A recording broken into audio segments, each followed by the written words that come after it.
प्यारे अधिवक्ता साथियों, सभी को हमारा प्यार भरा नमस्कार। परमपिता परमेश्वर की असीम अनुकंपा से उत्तर प्रदेश उच्चतर न्यायिक सेवा की जो टेस्ट सीरीज चल रही है उसका 5 टेस्ट 30 में से 5 टेस्ट सफलतापूर्वक संपन्न हो गया। पहले बैच के जो बच्चे जुड़े हैं उनके 25 टेस्ट आने वाले 75 दिन में पूरे होंगे। इस प्रक्रम को संपादित करने में आप सभी अधिवक्ता बंधुओं का जो उच्चतर न्यायिक सेवा से जुड़े हैं उनका मैं कोटिशः आभार प्रकट करता हूं। आप लोगों का अपार स्नेह है। आप लोग अपने बिजी शेड्यूल से प्रैक्टिस में रहते हुए, जुडिशरी का काम करते हुए,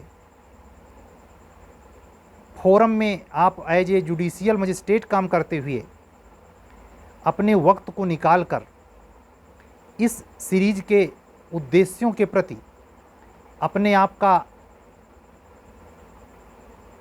जो आपका योगदान अपने कैरियर के लिए है उसमें तो है ही, लेकिन कहीं ना कहीं आप मेरे भी इस कार्य को सही ढंग से संपादित करने में बहुत बड़ी भूमिका निभा रहे हैं। मैं इसका पुनः एक बार आभार प्रकट करता हूं। इस कंपटीशन के दौर में दूरदर्शिता, सत्यवादिता, परख, संतुलित विचार और कई मनः स्थितियां इस विचित्र वातावरण में जहां कुछ भी संभव है आपको ट्रैक से डिस्ट्रैक्ट करने में देरी नहीं लगाएंगी। आप अपने मनोभावों को, अपने तैयारी को एग्ज़ाम हाल में सही रूप से कर पाएँ। प्रारंभिक और मुख्य परीक्षा दोनों के दृष्टि से कहना चाहूँगा कि आपका मन मस्तिष्क कितना संतुलित रहता है, कितने लंबे समय तक वो सरवाइव करने में पेशेंस को एडाप्ट करता है। आप ये भी समझें कि केवल टेस्ट सीरीज में जुड़कर कमियों का ही पता नहीं लगता, बल्कि आपके लेखन शैली का भूतपूर्व विकास भी होता है। In duration period of fix time पर क्वेश्चन को कितने मिनट में लिखना है, कैसे लिखना है, ये करने के लिए आसानी से चीज़ें स्वयं नहीं हो पाती।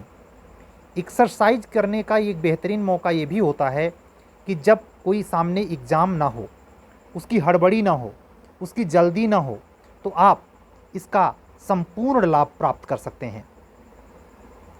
हमारे पास कुछ बच्चों का फ़ोन ऐसा भी आया है इन दिनों में कि बिहार जुडिशरी के लिए कोई प्लानिंग है, हरियाणा एडीए के बारे में प्लानिंग है।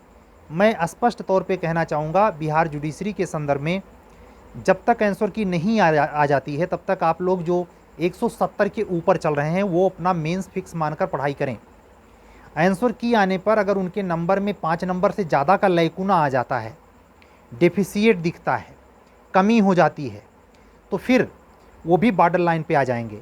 इसीलिए मैं बार बार आंसर की का जिक्र कर रहा हूँ कि आंसर की आने से एक सुनिश्चित मानक रूप से 170, 168, 165 क्या डिजिट बने जहाँ के ऊपर लोगों का सिलेक्शन बगैर किसी आशंका के हो जाए, ये तय किया जा सके। तो ये तब तक नहीं हो सकता जब तक आंसर की कमीशन, बिहार कमीशन जारी नहीं करता। वैसे डिले कर रहा है, उसको ऐसा कर देना चाहिए। हमें ऐसा प्रतीत होता है कि बिहार एपीओ के रिजल्ट में जो भी कुछ चल रहा है भीतर कमीशन के, उसमें इतनी ज़्यादा नियोजित स्थिति है, उसमें उतना ज़्यादा नियोजन लगा हुआ है कि अन्य चीज़ों को इस समय फ़िलहाल थोड़े समय के लिए साइड ऑन कर दिया गया है। क्यों?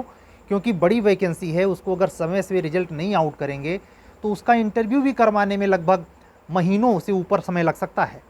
और रिजल्ट आउट करते कराते वो समझ जाइए कि वो कोई ठीक नहीं कि आप जुलाई में 12 जुलाई को आप हमसे बात कर रहे हैं, इस समय 12:10 हो रहे हैं 12 जुलाई के। मैं आपको बताऊं कब 12 अगस्त लग जाए, कब 12 सितंबर लग जाए, ये भी समझ लीजिए कि आपका रिजल्ट एपीओ का उत्तर प्रदेश जुडिशरी के रिजल्ट के आसपास आए, फाइनल वाला आफ्टर इंटरव्यू। हाँ, मेंस का रिजल्ट 15 अगस्त के आसपास डिक्लेयर होना चाहिए। एक ऐसा अंदाज़ा मैं व्यक्तिगत तौर पर प्रकट कर रहा हूँ। जो बच्चे फ़ोन पे पूछे या जिन्होंने मुझसे जानना चाहा, मैं अपना एक मैथमेटिज्म एक अंदाज़ा मैं बता रहा हूँ। इसी अनुरूप आप अगर मान लीजिए हरियाणा एडीए का एग्ज़ाम देने जा रहे हैं, फेस करना चाहते हैं, तो उसमें जितने पेपर्स हैं आपके पास जो भी साल पेपर है हिंदी इंग्लिश मीडियम में, अपनी ऊर्जा को डिस्ट्रीब्यूट मत होने दीजिए। मैं तो आपसे यही कहूँगा, हरियाणा, मध्य प्रदेश, छत्तीसगढ़, राजस्थान, इन स्टेट, झारखंड में जाने के पहले माइंड मेकअप करके जाएं, केवल सीखने जा रहे हैं। सिलेक्शन के बारे में निश्चित तौर पर वहाँ बाजी ना लगाएं, इस भावना से ना जाएं कि सिलेक्शन नहीं होगा तो हमारा फिर क्या होगा, नहीं हो पाएगा। आप ये माइंड सेट बना के चलिए कि लाइफ में इम्प्रूवमेंट आपका तभी होगा जब आप एक जगह पे सुनिश्चित दायरे में, जहाँ आपका रिजर्वेशन भी इंक्लूड होता है, women reservation, EWS reservation, OBC, SC, ST हैं, दिव्यांग कोटा, ये सब का जहाँ बेनिफिट आपको अपने स्टेट में मिलता है, वहाँ प्रोबेबिलिटी आज के एटमॉस्फेयर में सर्वाधिक है। मैं ये यूं ही नहीं कह रहा, आप प्रत्यक्ष देख रहे हैं।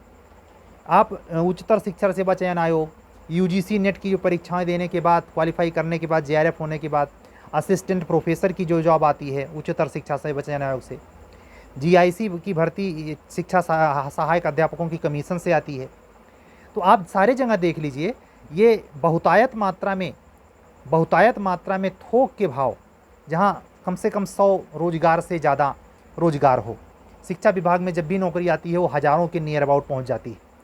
ऐसा आपके जुडिशरी में कभी नहीं आएगा। 300 आपने मेंस लिखा है, 300 ये आप रिकॉर्ड वैकेंसी जो बिहार में आपने 500 के ऊपर मेंस लिखा है, उसके बाद भी वहाँ सुनने में आज मुझे ऐसा मिला है कि लगभग 200-250 वैकेंसी के बारे में और चर्चा है। मैं नहीं मानता, मेरा अपना व्यक्तिगत मानना है। जैसे यहाँ की UP APO के बारे में भी मैं गजट के बारे में नहीं बोलता, बिहार APO के बारे में तो बिल्कुल नहीं बोलता। इतनी बड़ी वैकेंसी इतने समय तक फंसाए पड़े हैं। नई सरकार नई वैकेंसी निकालेगी, बहुत मुश्किल है, पहले ये भर के दिखाएं, ये भर ले जाएं दिसंबर तक, ये बहुत बड़ी बात है। मैं क्यों कह रहा हूँ 30 अक्टूबर तक ये फाइनल नहीं कर पाएंगे? क्यों? ये अगर 15 अगस्त से 30 अगस्त के बीच में भी रिजल्ट डिक्लेयर करते हैं, पूरा सितंबर इनका इंटरव्यू में जाएगा, और अक्टूबर में ये रिजल्ट धड़ल्ले से निकाल दें, मुझे संदेह लगता है। तो मैं यही कह रहा हूँ कि आपकी UPJ का फाइनल रिजल्ट और बिहार APO का फाइनल रिजल्ट लमसम 1 हफ्ते के अंतर में आ सकता है। तो ये कोई मैं मनगढ़ंत या आपको उत्प्रेरित करने या मेरे कोचिंग को ज्वाइन करिए जल्दी जल्दी, ये सब भावनाएं नहीं है। मैं वहाँ की टेस्ट सीरीज के बारे में भी डिक्लेरेशन किया ही नहीं हूँ। 10 दिन तक मैं वेट करूँगा। आज 12 जुलाई है, 22-25 जुलाई तक अगर आंसर की बिहार कमीशन जारी नहीं करता है तो मैं एक शेड्यूल टेस्ट सीरीज का उसके लिए भी घोषित करूँगा कि बिहार में जो बच्चे विदाउट मर्केंटाइल लॉ हैं, वो जो मर्केंटाइल लॉ के साथ मेंस लिखना चाहते हैं इस बार वाला, वो हमसे संपर्क करें। नंबर यही रहेगा 7705090393। या कोई ऐसा बच्चा है जो 175 के ऊपर निकल गया है और वो बिल्कुल सेवर है कि उसका मेंस होगा, अगर जुड़ना चाहता है तो हमको इसी व्हाट्सअप नंबर पे मैसेज करके हमसे बातचीत कर सकता है, जुड़ सकता है और अपने आगे के स्ट्रेटजी के बारे में तैयारी कर सकता है। मैं अपने इस यूट्यूब चैनल से उच्चतर न्यायिक सेवा उत्तर प्रदेश या किसी भी स्टेट की HJS या अपने स्टेट के गाइडलाइन के बारे में जो बातें मैं करता हूं कि गाइड करने के लिए आप हमसे संपर्क करें, उसमें जो प्रोग्राम चल रहे हैं मैं यहीं से आपको क्लियर कर दूं। एक दिल्ली से हमारे पास एक मैसेज है और उन्होंने कुछ चीज़ें फ़ोन करने के लिए, जब मैं कह रहा हूं तो फ़ोन करने में उनको असुविधा महसूस हो रही है। निःशुल्क में वो हमसे क्लास चाह रहे हैं। ऐसे विचित्र धारणा से ग्रसित अगर आप हैं तो हमको हमारे पास कॉल ना करें, हमारे पास मैसेज ना करें।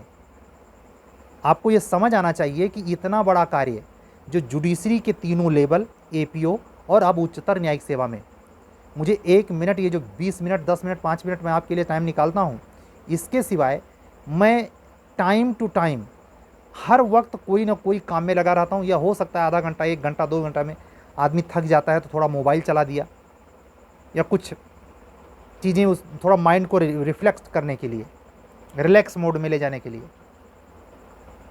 निःशुल्क सेवा नहीं है।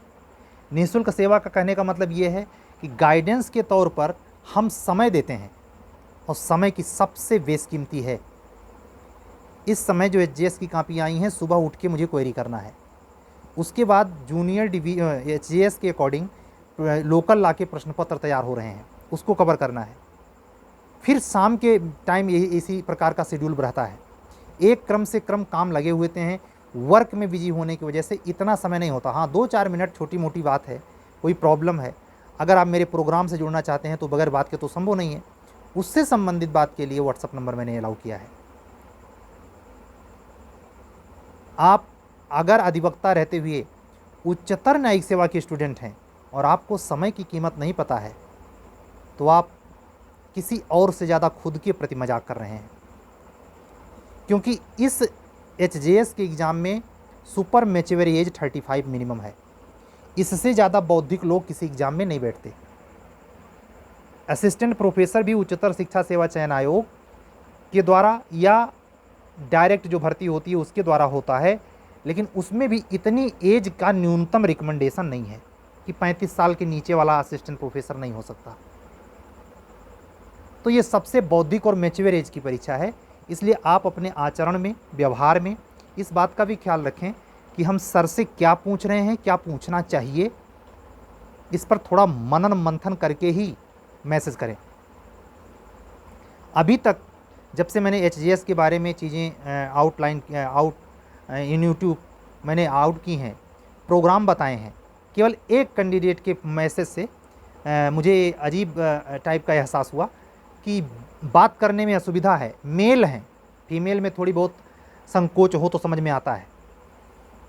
मैं व्यक्तिगत तौर पे कहना चाहूँगा, अगर इस तरीके की धारणा है कि आप मतलब वकालत वाला दिमाग लगा रहे हैं, तो ये चैनल बिल्कुल आपके लिए नहीं है। स्ट्रिक्टली कह रहा हूँ, साम्य, गंभीरता, विनम्रता, शुचिता और समझने की भूख अगर है तो दरवाज़ा खटखटाइए। ये बोलना इतना ज़रूरी था क्योंकि ये ऐसा व्यक्ति अकेले नहीं, ये समूह में भी हो सकता है। तमाम ऐसे व्यक्ति हो सकते हैं। जैसे एक बार मैंने बोलते समय ये भी कहा कि प्रयागराज से अगर आप हैं तो बहुत संभल के ही हमको याद करें। उसकी वजह है, मैं एक बहाना इसको माफ़ भी करूं, इकोनॉमिकल क्राइसिस, उसके बाद ये शैतानी दिमाग कितना चक्कर मारता है, कोई प्रयागराज वासी के चक्कर में पड़ जाए तब पता चलेगा। चक्कर घन्नी याद दिला देंगे और आपका वक्त खून जैसा चूस जाएंगे। एक मछली सारे तालाब को गंदा करती है। यहीं प्रयागराज में मैंने भी पढ़ाई करी है। यहीं प्रयागराज से अनगिनत बच्चे इस बार भी एपीओ और जुडिशरी का मेंस इंटरव्यू दे करके निकले हैं। सब नहीं है, लेकिन मैं कह रहा हूँ एक व्यक्ति अगर डिस्प्यूटेड है तो पूरे के बारे में धारणाएं क्रिएट कर देता है। तो इन सब चीज़ों से, इन विसंगत चीज़ों से बचिए, समय सेव करिए और अपनी योजनाओं पे काम कीजिए, नहीं तो वक्त यूं ही सरकता जाता। वो पूछेगा नहीं आपसे कि जब खाली समय था, गिरी सर के यूट्यूब पर उनके पर डे के लेक्चर में ये सहता था कि आप ऐसा कर लो, वैसा कर लो, नहीं जुड़ सकते तो स्वयं कर लो, तब तो चद्दर तान के सो रहे थे, बात पर ध्यान नहीं दे रहे थे। तो अब जब सिलेक्शन की बारी आई तो जो वो सब काबिलियत, जो वो सब कार्य को करने में, उन शर्तों के अनुपालन में जिसने अपने आप को खपाया है, समय खर्च किया है, मेहनत की है, उसको सफलता मिलेगी ना। सफलता की बारी उसी की है। आपको उसमें बेमतलब का आकांक्षा नहीं पालनी चाहिए। तो आज भी हम यही आपसे कहने आए थे कि जो वैकेंसीज़ हैं या जो ऑलरेडी आपको एग्ज़ाम्स देने हैं, उसके प्रति रणनीतिक बातें कैसी हों। आप जो आजू बाजू की मन शंकाओं में कि आप अगर दुविधा में हैं तो बिल्कुल अपने निर्णय को कठोरता के साथ अपने ऊपर अनुपालित कराएं और इतना ही करें कि मैं खुद से पढ़ाई कर लूँगा। उसमें भी रेगुलरिटी रखें। अगर आप हमसे जुड़ना चाहते हैं तो उसमें भी समय का ध्यान रखें। समय के साथ खिलवाड़ मत करें। आप कुछ भी हों, स्टूडेंट लाइफ में जो समय इस समय अपने कैरियर को बनाने में लगा रहे हैं, उसका 20 गुना मैं अन्य अधिवक्ता मित्रों के कैरियर के साथ अपने कैरियर में लगा रहा हूं। मैं टाइम को सबसे इम्पोर्टेंस देता हूं। टाइम की अकॉर्डिंग उसकी चीज़ें ही आपको बदल सकती हैं। अगर टाइम को आपने खाया तो टाइम आपको खा जाएगा और एक दिन निःशेष करके छोड़ेगा। तो समय रहते विचार करिए। कल फिर मिलेंगे, तब तक के लिए विदा दीजिए। कुछ कुछ नई बातें होंगी, कोई नई सूचना होगी तो संदर्भित सूचनाएं पहुंचाऊंगा आप तक। आज यूपी कमीशन ने यूपी पीसीएस 2023 की प्रारंभिक परीक्षा के मार्क्स जारी किए हैं कि आपका सिलेक्शन प्री में क्यों नहीं हो पाया, देख लीजिए कितने नंबर आपके हैं। ये वेबसाइट पे नोटिस है। यूपी कमीशन यूपी 2023 पीसीएस प्रारंभिक परीक्षा के अंक पत्र आए हैं, आप चेक कर सकते हैं, वेबसाइट पे सूचना मौजूद है। आज के डेट में यही सूचना थी। कल कोई कमीशन से अगर गतिविधि होती है, कोई नई सूचना किसी भी स्टेट से आती है तो उसके साथ मैं फिर आऊँगा। अगर आप हमारे चैनल पर बिल्कुल नए हैं तो आप हमारा चैनल सब्सक्राइब करें, अन्य अधिवक्ता मित्रों बंधुओं तक इसको पहुँचाएँ। आपका हम आभारी रहेंगे और कल हम फिर आपसे रेगुलर वीडियो के साथ एक बार पुनः हाजिर होंगे। हमारी आपसे बातचीत होगी। तमाम सावधानियां परीक्षाओं के बीच में, तमाम जो पारिवारिक, अगर कहीं आप रूम लेके रह रहे हैं तो उसमें जो एक लिविंग सिचुएशन में स्टडी प्रभावित होती है, उन सब मुद्दों पे कल बात होगी। और अगर आप हमारे टेस्ट सीरीज से जूनियर डिवीज़न या एचजेएस की प्री या मेन से जुड़ना चाहते हैं तो नंबर आपका यहाँ इधर दिख रहा है 7705090393 पर व्हाट्सअप करके आप जुड़ सकते हैं। ठीक है, कल फिर मिलेंगे। मैं अधिवक्ता जेके गिरी, इलाहाबाद उच्च न्यायालय, आपसे विदा चाहता हूँ। सबको हमारा जय सिया राम, शुभ रात्रि, सत्यमेव जयते।